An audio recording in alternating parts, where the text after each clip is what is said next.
예수님의 표적 네 번째 메시지입니다. 시몬 베드로를 부르시는 예수. 누가복음 5장 1절부터 11절까지 우리 같이 한 목소리로 하나님의 말씀 함께 봉독하겠습니다. 무리가 몰려와서 하나님의 말씀을 들을새 예수는 게네사렛 호숫가에 서서 호숫가에 배 두 척이 있는 것을 보시니 어부들은 배에서 나와서 그물을 씻는지라. 예수께서 한 배에 오르시니 그 배는 시몬의 배라. 육지에서 조금 떼기를 청하시고 앉으사 배에서 무리를 가르치시더니 말씀을 마치시고 시몬에게 이르시되 깊은 데로 가서 그물을 내려 고기를 잡으라.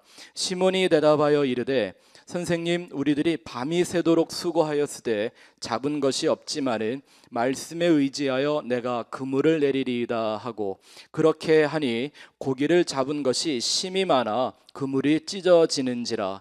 이에 다른 배에 있는 동무들에게 손짓하여 와서 도와달라 하니 그들이 와서 두 배의 채움에 잠기게 되었더라. 시몬 베드로가 이를 보고 예수의 무릎 아래에 엎드려 이르되 주여, 나를 떠나소서, 나는 죄인으로소이다 하니 이는 자기 및 자기와 함께 있는 모든 사람이 고기 잡힌 것으로 말미암아 놀라고 세베대의 아들로서 시몬의 동업자인 야고보와 요한도 놀랐음이라. 예수께서 시몬에게 이르시되 무서워하지 말라. 이제 후로는 내가 사람을 취하리라 하시니 그들이 배들을 육지에 대고 모든 것을 버려두고 예수를 따르니라. 아멘. 오늘의 표적도 역시 예수님이 베드로를 만나 또 베드로뿐만 아니라 다른 어부들을 만나시면서 베드로에게 내가 너를 사람을 낚는 어부가 되게 하겠다고 말씀하신 아주 유명한 표적입니다. 이 표적은 정말 중대한 복음의 핵심적인 메시지를 담고 있습니다. 그 내용은 바로 예수님께서 한 평범한 죄인을 불러서 그를 구원에 이르게 하시고 그 구원의 진리를 깨달은 자를 복음의 메신저로 만들어내시는 이 하나님의 전적인 은혜의 섭리를 설명하고 있는 표적입니다. 그래서 우리가 이 표적의 근본적인 의미를 좀 깨닫기 위해서 우선 이 표적에 대하여 교계의 상식처럼 알려져 있는 이 맹점들 몇 가지를 좀 짚고 넘어가지 않을 수가 없습니다. 이 표적을 보면서 이런 얘기, 이런 교훈 혹은 이런 비결을 얻으려고 많이 하죠. 뭡니까 그게? 깊은 곳에다가 그물을 던져서 고기를 많이 잡아야 된다. 또는 말씀에 순종했더니 배가 물에 잠길 정도로 고기를 많이 잡았다는 것, 이런 얘기를 많이 하는데 여러분, 그건 이 표적의 목적이 아닙니다. 오히려 그건 이 물질에 대한 욕심을 버리지 못하는 사람들의 눈에 쉽게 뭐가 먼저 들어와요? 고기 많이 잡았다니까. 밤새서 수고를 해도 한 마리도 못 잡았던 그 어부들이 예수님의 말 한마디에 그냥 그물이 찢어지도록, 배 두 척이 물에 잠기도록 고기를 잡았다고 하니까 그 물질의 마음을 빼앗겨 이 표적의 중심이신 예수는 보지 못하고 그저 고기 잡는 비결, 고기를 잡아서 대박나는 혹은 성공과 형통의 비결이라도 담겨 있는 것처럼 전하는 경우가 허다합니다. 여러분, 그것은 십자가의 복음의 본질을 전하는 것이 아니라 오히려 반대로 십자가의 원수로 행하는 다른 복음을 전하는 겁니다. 그건 기복주의자들이나 구원의 진리가 무엇인지도 모르는 이들의 거짓과 속임수라는 걸 여러분들이 명심하시기를 부탁을 드립니다. 하나 제가 예를 들어 드리면 이런 거예요. 이 말씀에 하도 많은 그런 설교자들이나 사람들이 깊은 곳에다 그물을 던져야 된다고 그래서 이 깊은 곳이 정말 어떤 의미인 줄 알고 이런 말들을 하는가 하고 제가 알아보던 중에 한국의 이름 석자만 되면 다 알만한 한 유명한 인기 목사가 깊은 곳이라고 딱 요 제목으로 설교를 했길래 한번 들어보았습니다. 그런데요, 제가 설교를 듣자마자 너무 웃음이 나서 뭐라고 그러냐면 깊은 곳은 곧 사람이 많이 모이는 곳이다 라고 얘기합니다. 깊은 곳은 길목이 좋은 곳이다 라고 해석을 하면서 사업을 하든지 혹은 전도를 하든지 사람이 많이 모이고 길목이 좋은 곳에서 해야 이런 성공의 가능성, 하나님이 축복해 줄 수 있는 잠재적인 가능성이 많아진다라고 얘기를 하는 겁니다. 이게 무슨 복음입니까? 부동산 좀 할 줄 아는 사람들한테는 상식이죠. 또 거기서 멈추면 다행이게요. 뭐라고 해서 제가 놀랬냐면, 사람이 많은 곳을 깊은 곳이라고 하더니 많은 사람들이 모이는 교회를 또 깊은 곳이라고 합니다. 왜 사람이 그 교회는 많이 모일 수밖에 없을까? 깊이 있는 메시지가 있기 때문이라고 하는 이 엉터리 논리를 드러내고 있는 겁니다.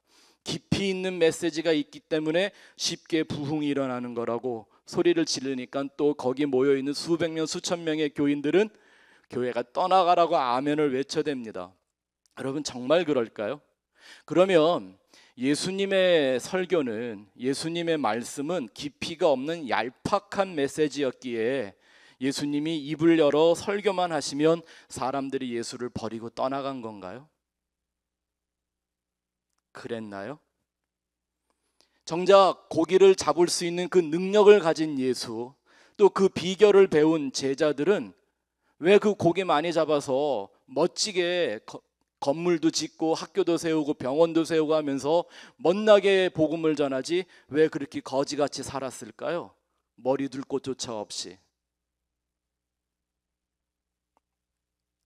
혹시 여러분들 마음에 저 목사 또 다른 목사들 비판한다 이런 생각을 하실지 모르겠는데, 여러분, 제가 다시 한번 높아지면서 말씀을 드리지만 저는 어떤 사람이나 어떤 목회자들을 비판하는 거에 관심이 없습니다.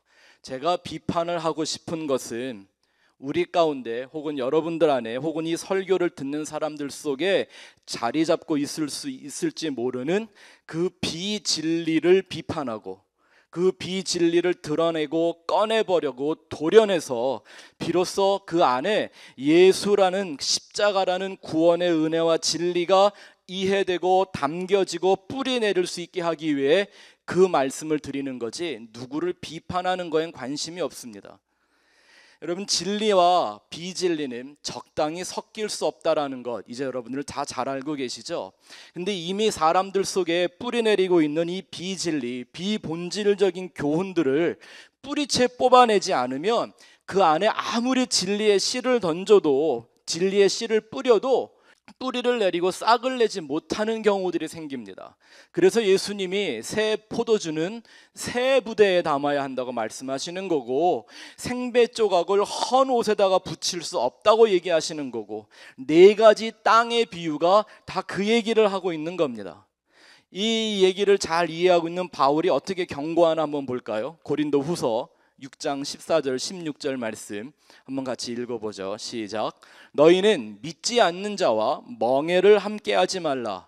의와 불법이 어찌 함께하며 빛과 어둠이 어찌 사귀며 그리스도와 벨리알이 어찌 조화되며 믿는 자와 믿지 않는 자가 어찌 상관하며 하나님의 성전과 우상이 어찌 일치가 되리요. 안 되는 겁니다. 그러니까 이 세상의 헛된 교훈과 거짓된 어떤 종교적인 논리에 묶여 있었던, 오염되어 있던 사람들이 그 진리 앞으로 나오려면 먼저 뭐부터 이루어져야 될까요? 그 말씀이 그 딱딱하게 굳어진 땅을 찌르고 쪼개고 다 부셔버려서 그 안에 새롭게 하나님의 말씀을 심어야 하는 거죠. 그래서 제가 가끔이 아니라 설교 때마다 그런 말씀을 드리는 거지, 누구를 비판하고 나만 옳다고 얘기하려고 하는 게 절대 아닙니다. 저는 제가 옳지 않은 사람이라는 걸 잘 아니까 그런 염려 여러분들이 안 하셔도 괜찮습니다. 근데 보십시오, 이렇게 멋있게 물고기를 잡은 기막힌 기적을 제가 그게 이 목적이 아니라고 어떻게 확신 있게 제가 말할 수 있는가? 그건요, 무엇보다 제 생각이 아니라 성경 자체가 이 사건에 대하여, 물고기 많이 잡은 사건에 대하여 관심을 두지 않습니다. 예수님이 베드로를 불러서 사람을 낚는 어부가 되게 하겠다고 하신 이 장면은요, 마태복음에도 나오고 누가복음에도 나오는 얘기예요. 마태복음 4장에도 나오고요, 마가복음 1장에도 나오는데 이상하게 이 두 성경 속에 두 복음서 안에는요, 물고기 잡은 얘기를 기록도 안 하고 있습니다. 감히. 왜 그럴까요? 예수님이 기적을 무시해서일까요? 아니요. 그게 본질이 아니고 그것이 목적이 아니기 때문이다라는 거죠. 그러면 누가는 왜 이 예수님이 베드로를 사람 낚는 어부로 부르는 사건에 이런 얘기들을 정확하게 기록을 해놨나? 여러분들 아시겠지만 누가는 직업이 하나는 의사였고 하나는 역사가였습니다. 역사가의 특성상 이 사람은 뭐든지 무슨 사건들을 세밀하게 기록하는 사람입니다. 그래서 이 사건이 일어나고 예수님의 표적이 나타나는 현장을 설명하기 위하여 물고기 많이 잡고 사람들이 놀랬다는 얘기를 하는 거지, 그것이 이 표적의 주 목적이라서 기록한 게 아니라는 거예요. 우리 성경을 한 군데 보고 가죠. 마가복음 1장 16절 18절에 이 얘기를요, 이 멋있는 얘기를 단 3절에 딱 말하고 있습니다. 한번 같이 읽어볼까요? 시작. 갈릴리 해변으로 지나가시다가 시몬과 그 형제 안드레가 바다에 금을 던지는 것을 보시니 그들은 어부라. 예수께서 이르시되 나를 따라오라. 내가 너희로 사람을 낚는 어부가 되게 하리라 하시니 곧 그물을 버려두고 따르니라. 여기에 물고기 잡은 얘기가 나와요, 안 나와요? 안 나와요. 그 일을 몰라서 안 쓴 게 아니죠. 그게 예수님이 이 행적을, 이 표적을 이루신 것에 대한 목적이나 본질적인 메시지가 아니기 때문에 그런 거에 관심을 두지 않는 거예요. 여러분, 믿음이 좋아진다, 신앙이 성숙한다라고 하는 건 뭐냐면 내가 무엇에 관심을 둬야 할 줄을 아는 사람이 되어 간다는 얘기겠죠. 진짜 본질, 영원한 것에 대하여 내 마음을 쏟아낼 수 있는 사람이 된다는 얘기입니다. 마가복음은 예수님을 기록하되 하나님의 종으로 오신 예수에 초점을 두고 있는 복음서입니다. 예수님은 하나님의 본체이시지만 자기 자신을 완전히 부인하시고 죄인들을 위해서 십자가를 지시기까지 종의 삶을 완성하시는 그 예수, 그것에 초점을 두고 기록한 복음서가 마가복음입니다. 그래서 복음서 중에 제일 짧죠. 이런 신비한 내용들을 기록도 하고 있지 않습니다. 예수는 육신을 입고 사람으로 오셔서 하나님의 아들이면서도 동시에 신실하고 겸손한 종으로 살아가는 성도의 모형을 보여주시는 그 예수를 목적으로 기록한 복음서이기 때문에 이렇게 멋진 기적적인 얘기들을 잘 기록조차 하고 있지 않습니다. 근데 그럼에도 불구하고 그냥 성경을 적당히 보면서 표면적으로만 보며 말씀에 순종했더니 그물이 찢어지게 고기 잡았다느니 뭐 이런 얘기를 하면서 온갖 율법적이며 인본주의적인 마귀적인 교훈을 만들어내고 있습니다. 제가 그걸 왜 마귀적이라고 말하냐 하면 잘 생각해 보세요. 돌이라도 떡으로 만들어 먹으라는 게 마귀의 아이디어 아닙니까? 배가 고프면 돌을 떡으로라도 만들어 먹는 게 인생이다라고 가르쳐주지 않습니까? 그 얘기나 뭐가 다른가요? 한번 잘 생각해 보시기를 바랍니다. 말씀에 순종하면 복 받는다. 여러분, 이 말씀의 이 말의 그 복을 하늘의 영원한 복으로 말한다면 그나마 일리가 있다고 생각할 수 있겠지만, 만일 말씀에 순종해서 받는 복이라는 걸 이 세상에서 고기나 많이 잡고 돈 많이 벌어 떵떵거리며 사는 걸 신앙이라고 한다면 그 자체가 얼마나 교만하며 이기적인 것인지 제가 설명을 드릴 테니까 한번 잘 들어보시기 바랍니다. 내가 베드로의 표적 얘기를 하면서 왜 이 얘기를 하냐 하면 이런 서론적인 내용을 아시면 이 예수님이 베드로를 부르신 표적의 결론을 금방 여러분들이 이해하실 수 있기 때문입니다. 자, 보세요. 인생이 정말 하나님에게 복을 받을 만큼 말씀에 순종할 수 있나요? 하나님의 율법이 뭐라고 합니까? 하나님의 그 다양한 여러 가지 법 중에 겉으로 아니라 마음속으로만 하나만 범해도 그는 죄인입니다. 맞습니까? 아멘? 이게 기분이 나쁘세요? 거기서 뭐 죄인이라고 그러는데 기분이 좋을 리는 없죠. 네, 보십시오. 성경은 단 한 번만이라도 하나님께 불순종하면 그 사람을, 그 존재를 불순종의 죄인으로 정해버립니다. 그러니 우리가 살아왔던 뭐 인생 전체는 고사하고라도 여러분이 살았던 어제 하루만이라도 한번 생각해 보시죠. 어제 하루의 여러분의 삶을 결론적으로 말한다면 순종의 하루였습니까? 불순종의 하루였습니까? 율법의 기준으로 보면 어제 내가 살았던 하루의 삶은 하나님 보시기에 합격입니까? 불합격입니까? 제 말은 순종할 필요가 없다는 말이 아닙니다.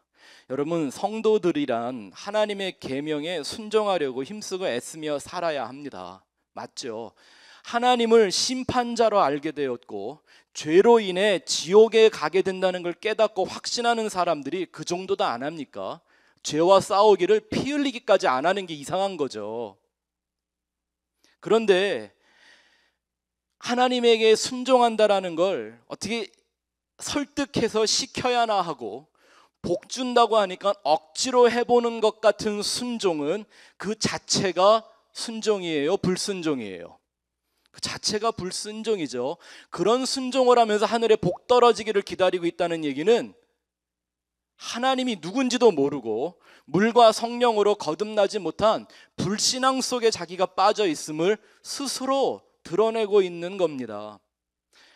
그런데도 말씀에 순종하는 흉내의 몇 가지를 내서라도 복을 받아내겠다고 하는 이런 생각들, 수많은 불순종의 죄와 허물에는 관심도 없고 그 자신의 죄인이라는 그 상태는 잘 생각도 안 해보는 사람들이 자기들이 행하는 그냥 몇 가지의 순종이라는 걸 하나님 앞에 내어놓고 나를 의롭게 여기며 하나님 나 칭찬해 주세요, 복 주세요라고 한다면 그걸 어찌 구원에 이르는 복음이라고 말할 수 있겠습니까? 그게 바로 오히려 구원에서 멀어지게 만드는 다른 복음이라고 하는 거죠. 하나님의 구원과 신령한 복은 이렇게 오히려 자아의 욕심이나 세상적이며 물질적인 욕망에 목매고 허덕이는 인생들을 그 안으로부터 불러내서 하늘에 속한 하나님의 자녀로 거듭나게 만드시는 것, 그게 바로 우리 하나님의 구원의 복음이죠. 여러분, 십자가의 복음이란 누구든지 조금만 노력하고 조금만 더 순종을 하면 하나님 앞에 복 받을 수 있다라고 말하는 게 아니라 인간은 세상에서 아무리 많은 걸 가져보아도 아무리 힘쓰고 애써 보아도 그의 인생은 결국 불순종의 인생일 수밖에 없는데 그들을 그 아무 공로 없고 능력 없는 인생들을 예수 그리스도의 은혜와 진리만으로 하나님이 무조건 구원해 주신다라는 걸 말하는 게 복음인 것이죠. 그러니 이 사건 속에 나타난 핵심적인 이 표적은 고기를 많이 잡는 게 아닌 거죠. 마태와 마가가 기록하고 있는 것처럼 고기 잡는 사건이 표적이 아니라 베드로라는 한 사람을 불러내서 그를 반드시 사람을 낚는 어부로 만들어내시겠다고 말씀하신 예수가 표적인 것이죠. 그것이 바로 이 세상에 소망 없는 죄인들, 의미 없는 수고로 지친 영혼들을 부르셔서 생명의 진리로 가르치시고 그들의 죄와 허물에도 불구하고 선택하신 자들을 반드시 진리의 사람이요 복음의 메신저로 변화시키시는 하나님의 은혜와 사랑을 설명하는 것이 바로 이 표적의 목적인 것입니다. 이제 아마 여러분들의 시선이, 이 표적을 바라보는 시선이 바다나 고기가 아니라 예수에게 고정이 될 수 있을 거고, 배나 그물이 아니라 바로 그의 은혜와 사랑에 고정될 수 있으리라고 기대합니다. 여러분, 이 사건 속에는 베드로뿐만 아니라 다른 사람들도 등장을 하고 있습니다. 그럼에도 예수님과 베드로의 만남을 중점적으로 조명하고 있는 것은 이 베드로라는 한 사람을 예수님을 따라가는 모든 제자와 하늘의 백성된 성도들의 대표로 삼아 복음이 무엇이고 하나님의 은혜가 무엇인가를 설명하기 위함입니다. 이 베드로 얘기와 정확하게 일치되고 겹치는 인물이 구약에 있습니다. 그가 누구일까요? 아브라함이라는 사람입니다. 구약 성경에 보면 하나님이 아브람을 불러서 아브라함으로 거듭나게 하시는 내용이 있죠. 그 내용과 일치하는 복음의 메시지를 담고 있습니다. 아브라함이 누굽니까? 이 사람은 하나님도 모르고 그저 우상을 만들어 팔아먹고 살던 그런 집에 태어나 자식도 하나 없이 그저 늙어가던 한 사람이었습니다. 그런데 어느 날 하나님이 그 사람을 나이 75세에 무조건 불러내십니다. 하나님을 믿었던 것도 아니고 기도를 했던 것도 아니고 자기 인생의 반전을 꿈꾸던 사람도 아니었습니다. 그냥 어느 날 하나님이 무조건적인 은혜로 찾아와서 그를 불러내십니다.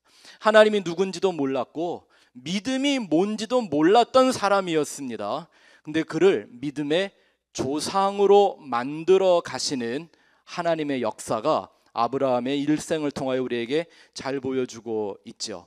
우리는 이미 잘 배웠듯이 하나님이 아브라함을 믿음의 조상이라고 불러주는 것은 하나님의 은혜와 사랑이 그를 어떻게 믿음 없는 사람에서 믿음의 사람으로 만들어내시는가를 보여주는 하나의 샘플로 삼으셨기에 아브라함을 믿음의 조상이라고 하는 것이지, 그의 믿음이 누구보다 더 좋았다든지 탁월했다든지 뛰어났다든지 혹은 완전하거나 성숙해서가 아니었음을 우리는 잘 알고 있습니다. 오히려 아브라함의 부부를 통하여 나타난 그 믿음이라는 건 아브라함과 사라가 하나님을 향한 가졌던 믿음이 아니라 오히려 하나님이 그들을 향해 가졌던 그 믿음, 그들을 향하여 하나님의 뜻을 펼쳐내시는 것, 그 믿음을 얘기하고 있는 거죠. 한번 성경을 볼까요? 히브리서 11장 11절 말씀 보겠습니다. 히브리서 11장 11절 시작. 믿음으로 사라 자신도 나이가 많아 단산하였으나 잉태할 수 있는 힘을 얻었으니 이는 약속하신 이를 미쁘신 줄 알았음이라. 아멘. 좀 번역을 잘해줬으면 오늘날 성도들이 이렇게 혼동을 안 할 텐데요. 이렇게 해놓으니까 마치 사라가 믿음을 잘 가져서 잉태할 수 있는 힘을 얻었다라는 것처럼 들리잖아요. 그런데 한번 생각해 봅시다. 우리 이 창세기 아브라함과 사라 정도의 얘기는 잘 배우신 분들이잖아요. 아브라함과 사라가 정말 믿음으로 아들을 얻었나요? 그 믿음의 대가로 하나님이 아들을 주셨나요? 아니요. 창세기 17장에 보면 하나님이 이제 99세가 된 아브라함에게 찾아와 네가 100세가 되는 해 내년에 한 아들을 품에 안게 될 거라고 말씀할 때 아브라함이 어떻게 반응했죠? 차마 고개를 들고 웃지는 못하고 엎드려 웃으며 말했다고 그랬습니다. 부부는 일심동체라서 그런가요? 아내 사라는 장막 밖에서 몰래 엿듣다가 또 웃었습니다. 좋아서 웃은 게 아니라 믿을 수 없어서 비웃었다라는 얘기죠. 그래서 하나님이 그들에게 아들을 주시면서 이름도 정해주십니다. 이름이 이삭이었습니다. 이삭이라는 말의 뜻이 웃었다라는 말입니다. 이게 하나님의 지혜입니다. 이보다 더 좋은 이름이 있을 수 있을까요? 잘 보십시오. 한편으로는 하나님이 그 아들을 통하여 우리에게 참 기쁨을 주셔서 그 기쁨을 누릴 수 있는 의미가 그 이름에 담겨도 있지만 동시에 어떤 뜻이 담겨 있어요? 내가 이 좋은 하나님을, 이 선하신 하나님을 믿지 못하고 불신앙으로 웃었다. 이게 이 이름 속에 담겨 있는 이중적 메시지 아닙니까? 하나님의 진리는 언제나 이렇게 완전합니다.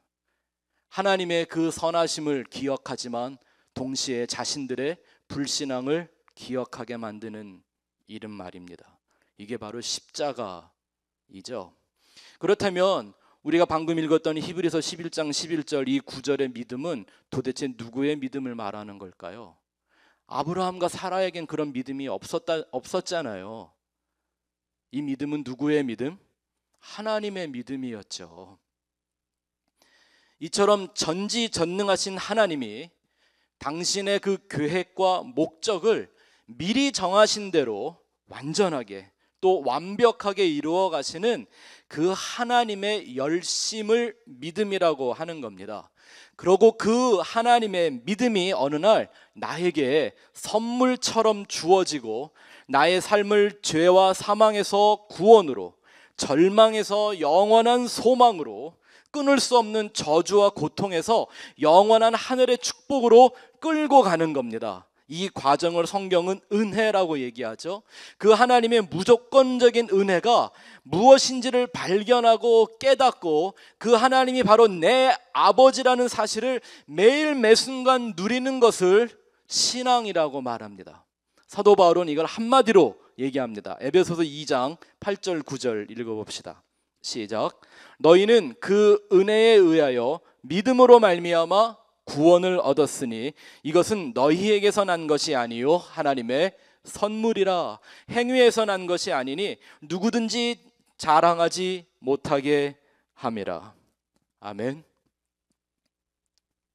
이게 오늘 말씀의 서론이고 본론이고 결론입니다. 제가 설명해드리는 믿음과 은혜의 의미를 알았다면 여러분들은 오늘 말씀의 진의를 다 이미 깨달으신 겁니다. 자, 그럼 이제 예수님과 베드로의 얘기를 한번 본격적으로 돌아가 볼까요? 흥미롭게도 성경은 그 어디에도 베드로를 예수님의 수제자라고 임명했거나 부른 적은 없는데 우리는 보통 다 그렇게 알고 있습니다. 그렇죠? 그렇게 생각을 하고 쉽게 그런 느낌을 갖게 되는데 거긴 이런 이유가 있을 거예요. 우선 베드로와 예수님과의 그 1대1 사이에서 일어난 다양한 사건들이 성경에 아주 많이 기록되어져 있죠.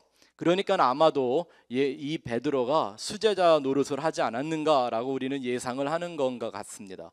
또한 그 베드로가 자기의 삶을 통하여 보여준 수많은 죄와 실수와 그의 약점들, 물론 때로는 칭찬을 받을 만큼 기특한 일도 합니다. 막 천국의 열쇠를 받을 거라고 축복을 받기도 하지만 같은 자리 같은 시간에 너는 나를 넘어지게 하는 사탄이라고 예수님에게 혼쭐이 나기도 합니다. 예수를 위해서는 생명도 버리겠다고 하던 그 사람이 한 어린 여자애가 무서워서 예수를 모른다고 저주하며 부인합니다. 그런데 예수님은 그런 인간을 끝까지 포기하지 않으십니다. 그를 다시 부르시고 초대교회의 리더로, 메신저로 세워주십니다. 기필코 사람 낚는 업으로 만들어내신 겁니다. 그렇다고 베드로가 완전한 삶을 살았습니까? 순종 잘 했나요? 아니면 누구보다 뛰어난 신앙을 가졌었습니까? 아니죠. 우리가 사도행전을 또 읽어보면 잘 알지만 그가 여전히 성령을 받은 후에도 연약한 모습, 부족한 모습들이 많이 기록되어져 있습니다. 참 인간적이죠. 네. 그래서인지 조금이라도 신중하게 예수를 믿고 따라가려고 하는 성도들은 이런 베드로의 모습 속에서 언제나 자기 모습을 발견합니다. 친근감까지 이렇게 느끼게 됩니다. 왜요? 이 베드로의 좌충우돌하는 그의 인생이 꼭 내 얘기 같기 때문입니다.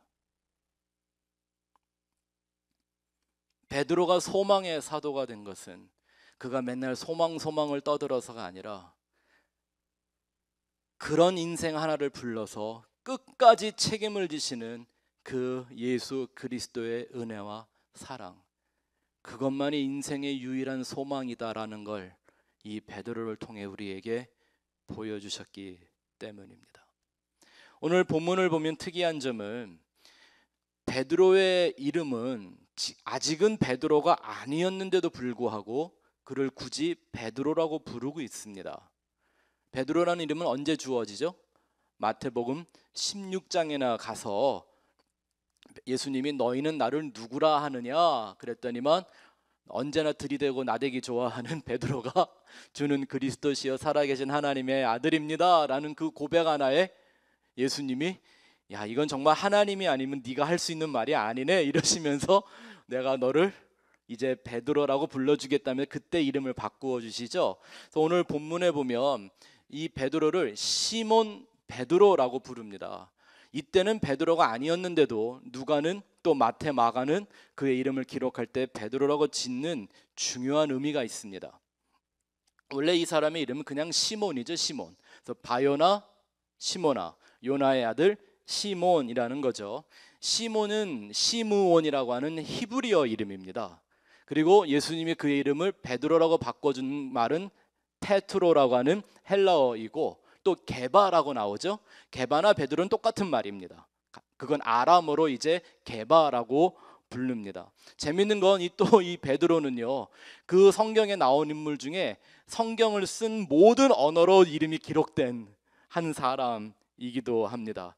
왜 이렇게 이름이 중요하냐 하면, 우리가 잘 아는 것처럼 성경적인 이름이란 단순히 호칭이 아니라 그 한 사람의 존재성, 그리고 그 존재의 가치나 목적이 무엇인가를 품고 있는 내용이기 때문에 이름이 중요하죠. 더군다나 하나님이 이름을 바꾸어 주실 때에는 더욱 분명한 목적을 품고 있음을 우리가 알고 있습니다. 예수님은 베드로를 처음 만나시면서부터 그 베드로 안에 예수 그리스도의 형상을 새겨 넣으실 계획이 있다라는 걸 이 이름 속에서 우리는 느껴볼 수가 있습니다. 시몬 베드로라고 불렀는데요, 시몬이라는 말은 히브리어로 광야, 사막이라는 뜻입니다. 게바나 베드로라는 말은 반석입니다. 그러니까 시몬 베드로, 이걸 직역하면 어떻게 돼요? 광야의 반석입니다. 광야의 반석 그러면 딱 생각나는 거 있지 않으세요? 그 광야 40년 동안 불기둥과 구름기둥을 쫓아다니던 인생들이 그렇게 목말랐을 때 깨어져서 그들에게 생수를 부어주었던 그 깨어진 반석 말입니다. 성경을 알고 특히 이 유대인들에겐 이런 이름이 주어질 때는 아주 본능적으로 생각나는 게 하나가 있는 거죠. 우리는 출애굽기에 잘 배웠습니다. 그 깨어진 반석은 누굴 상징하는 거예요? 인생들을 위하여 영원한 생수를 흘려주시기 위하여 십자가에서 깨어지는 예수 그리스도라는 진짜 반석을 상징하는 거라고 우리는 잘 배웠죠. 이제 예수님은 베드로의 인생을 그렇게 십자가의 길을 가면서 자기가 깨어져야만 하늘의 진리를 이 땅에 흘려내줄 수 있는 예수 그리스도의 형상으로 만들어내겠다고 하는 말씀을 예수님은 그의 이름 속에 담아주고 있는 겁니다. 그래서 결국 이 베드로라는 사람, 예수 그리스도의 모든 은혜와 진리를 깨닫고 난 후 또 하나의 예수의 몸이 되어서 구원의 메신저로, 사람을 낚는 어부로 살다가 결국 예수님처럼 십자가에 거꾸로 매달려 순교하는 것입니다. 이렇게 예수라는 흔적을 자기 안에 가지고 이 세상을 나그네와 행인처럼 살아가는 한 성도의 표상, 하나님 아들의 모습, 이걸 통하여 예수님은 복음과 은혜와 진리와 구원이 무엇인가를 설명하고 싶으신 겁니다.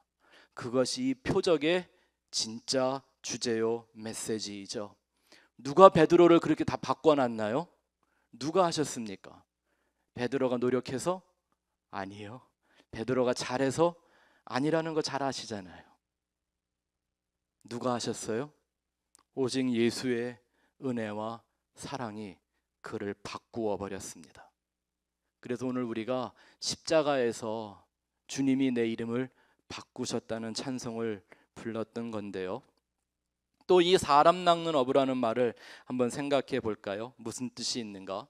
성경은 물고기를 잡는 것, 곧 그 바다 안에서 물고기를 건져내는 것을, 이 세상의 사람들을 이 죄악된 세상으로부터, 심판받을 세상으로부터 구원하시는 내용으로 비유하기를 자주 합니다. 이거는 이미 창세기 천지 창조 섭리 가운데 이미 다 계시된 구원의 섭리입니다. 창조는 우리가 좀 공부하고 있지만 하나님이 6일 동안 똑같은 일을 계속 반복하십니다. 두 가지를 하시는데, 하나는 구별을 하시고 또 하나는 구별된 곳을 무엇으로인가 채우십니다.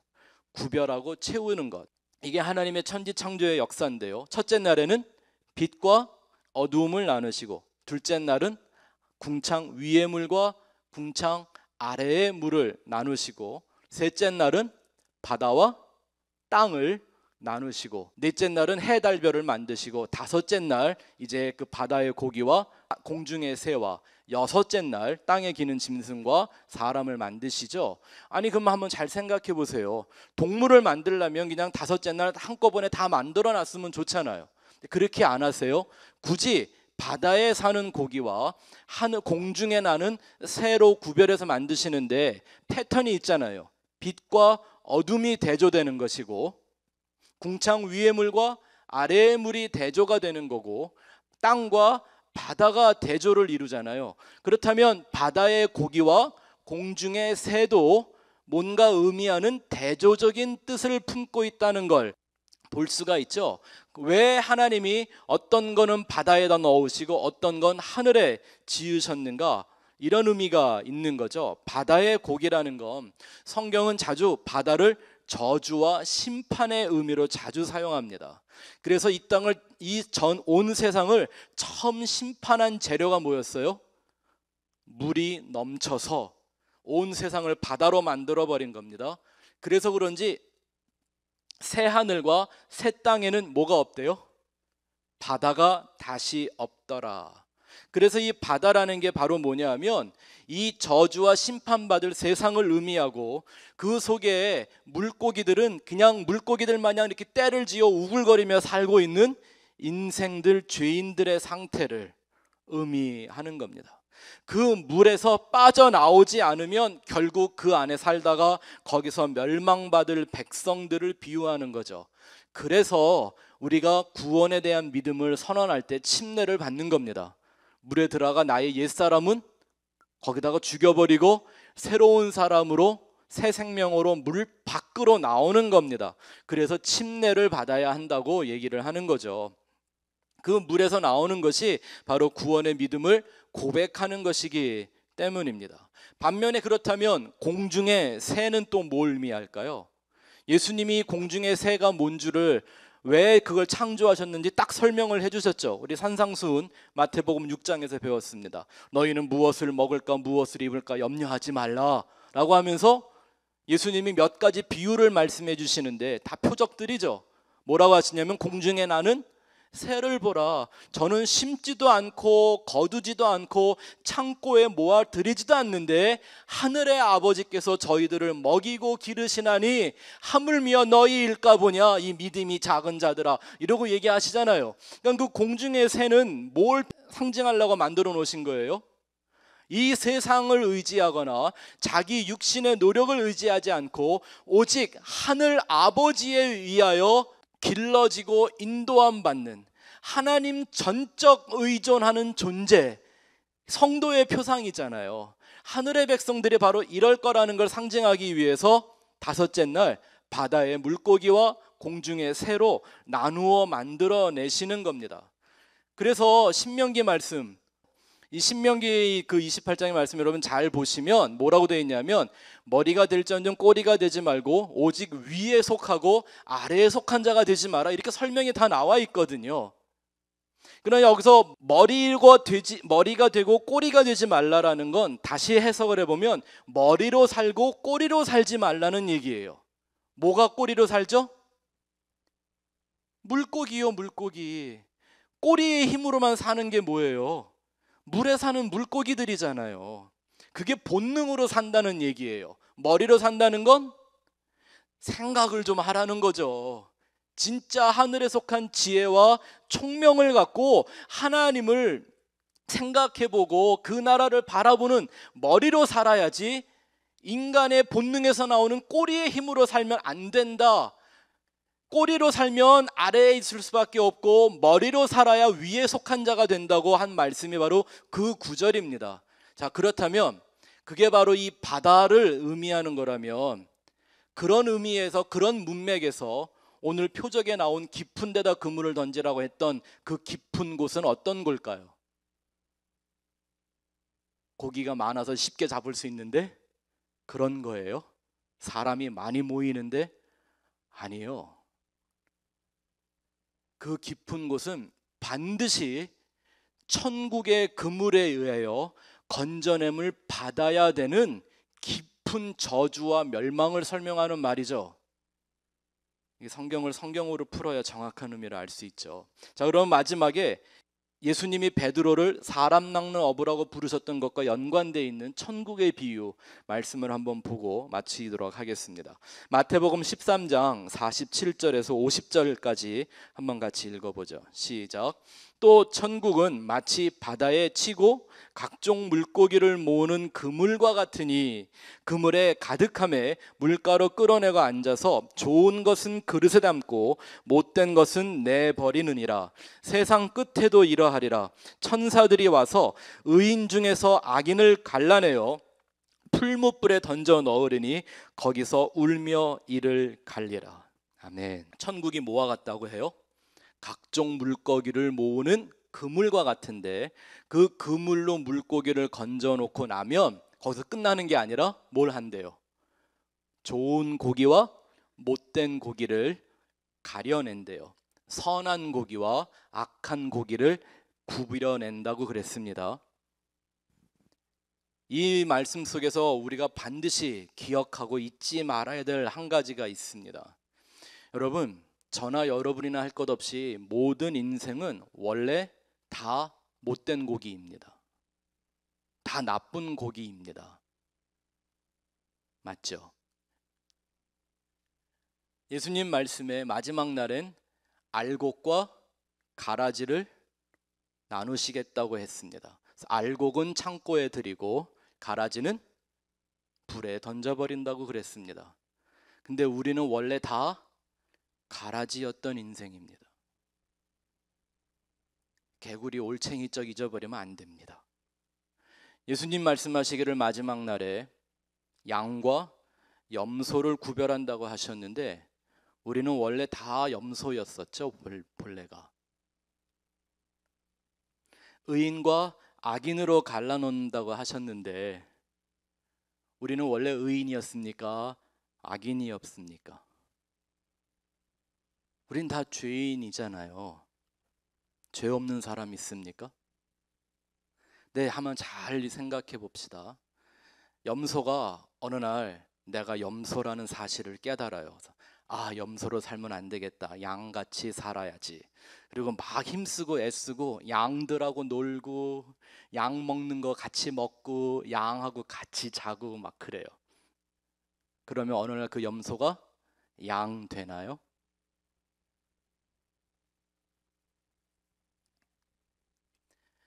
밭에 있는 가라지가 알곡은 사랑을 받는데 가라지는 맨날 구박덩이야.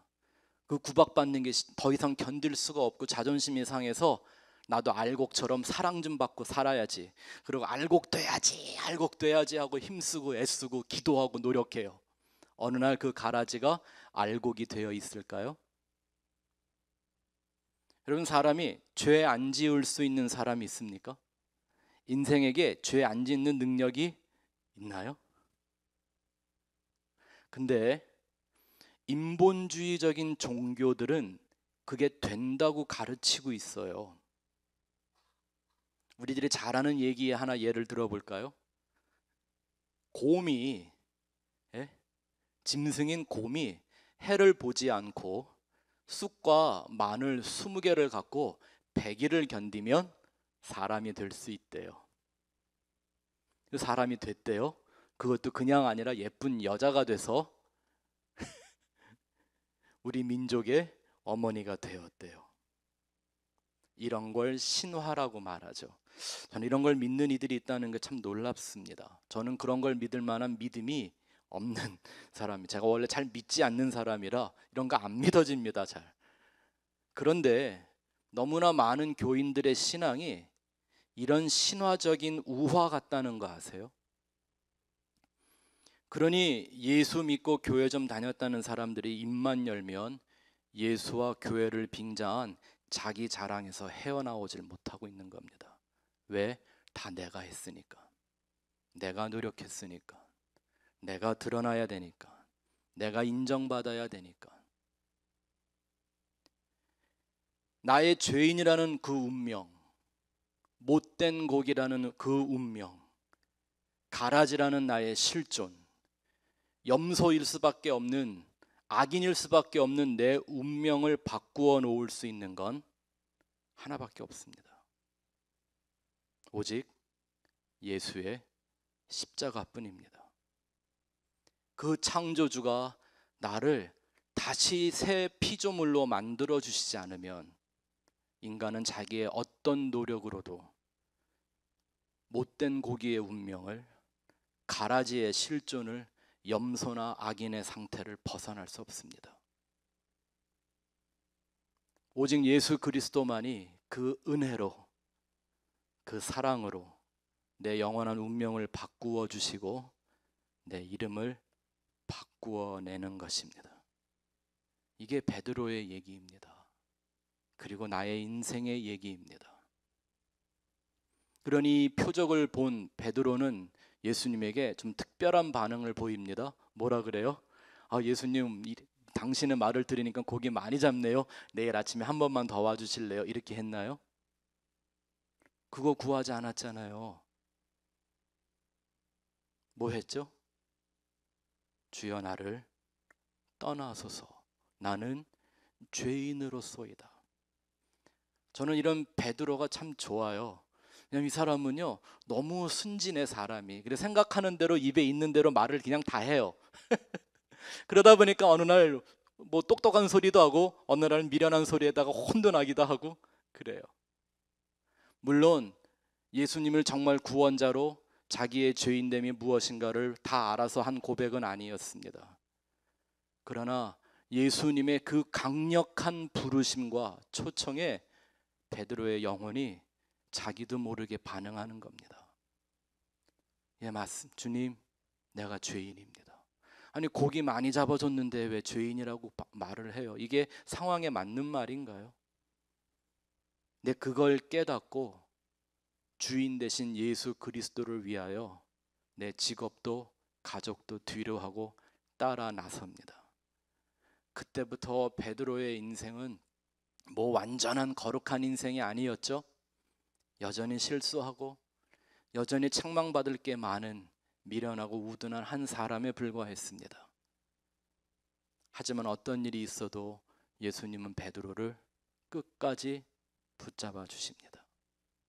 사람을 낚는 어부가 되게 하셨습니다. 그게 주님의 저와 여러분을 부르시는 목적입니다. 베드로에게 있어서 그가 예수를 알게 된 후 오히려 예수님을 향하여 그가 범했던 많은 죄와 실수와 허물들, 다시 말하면 다 용서받고 치유받은 그 기록들과 경험들과 많은 기억들이 오히려 자기 안에 예수의 흔적으로 남게 되는 겁니다.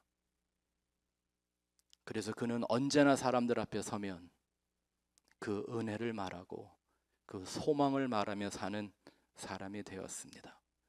저와 여러분들이 베드로와 같이 사람 낚는 어부로 변화되어져가는 은혜를 이 땅에서 누리게 될 것을 확신합니다. 우리가 잘할 수 있어서가 아니라 하나님이 하실 것이기 때문입니다. 기도합시다.